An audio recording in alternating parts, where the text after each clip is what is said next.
High मैं अज्जू भाई 10 October 2018 युट्युबमा एउटा च्यानल ओपन हुन्छ जसमा लगभग 2 महिनापछि 2 डिसेम्बर 2018 मा एउटा भिडियो अपलोड हुन्छ by the title free fire epic win.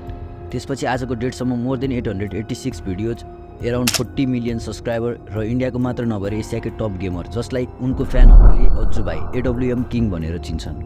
उनले लगभग 2 हप्ता अगाडि आफ्नो फेस रिभिल भिडियो अपलोड गरेका थिए जुन युट्युब इन्डियाको ट्रेन्डिङ सेक्सनमा पुगेर जसले विदिन 2 डेजमा more than 19 million views and over 380K comments gain गर्न सफल भयो। र हामीलाई थाहा छ उनको 40 मिलियन सब्सक्राइबर यत्तिकै भएको होइन, किनभने कुनै पनि काम गर्नको लागि प्यासन, हार्डवर्क र डेली लर्निङको जरुरत पर्दछ। बट यी सबै कुराहरू त हामीले पनि गर्छौँ, तर किन सक्सेस हुन सकिँदैन त?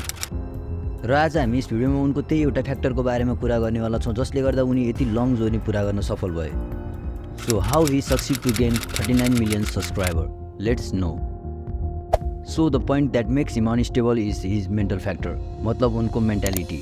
Almost 6 year regular video upload and live stream जसबाट उनको स्ट्रङ मेन्टालिटीको बारेमा थोरै आइडिया लगाउन सकिन्छ। उनलाई गेमिङ कन्टेन्टको हाइप छ भन्ने त थाहा थियो, तर उनलाई यो पनि थाहा थियो कि यो सर्ट टर्म यानि कि टेम्पोररी हाइप हो भनेर। किनभने उनको आजभन्दा 1 वर्ष अगाडिको भिडियो हेर्ने हो भने 2018-19 को कम्पेरिजनमा निकै कम भ्युज छ र उनको माइन्डसेटको बारेमा तब थाहा हुन्छ जब डिसेम्बर 30, 2023 मा उनले फेस रिभिल भिडियो अपलोड गरे। तो हेलो 37 मिलियन सब्सक्राइबर्स, मेरा नाम है अज्जू भाई अजेन्द्र वरिया। जहाँ अरू गेमरहरूलाई गेमिङ कन्टेन्ट हालेर सर्भाइभ गर्न मुस्किल भइरहेको छ, उनको यही टेक्निकले उनको च्यानललाई फेरि हाइप दिएको छ जसलाई क्लेभर मुभ भन्न सकिन्छ। आजको सर्ट एक्सप्लेनेसन भिडियो यति नै। आजको भिडियो कस्तो लाग्यो कमेन्ट सेक्सनमा कमेन्ट गरिदिनु होला र भिडियो मन पर्यो भने लाइक गरिदिनु होला र यस्तै एक्सप्लेनेसन भिडियो हेर्नको लागि हाम्रो च्यानललाई सब्सक्राइब गरिदिनु होला। Thanks for watching. र तपाईँहरूलाई टोटल गेमिङ कस्तो लाग्छ त्यो पनि कमेन्ट गर्न नबिर्सिनु होला। Thank you.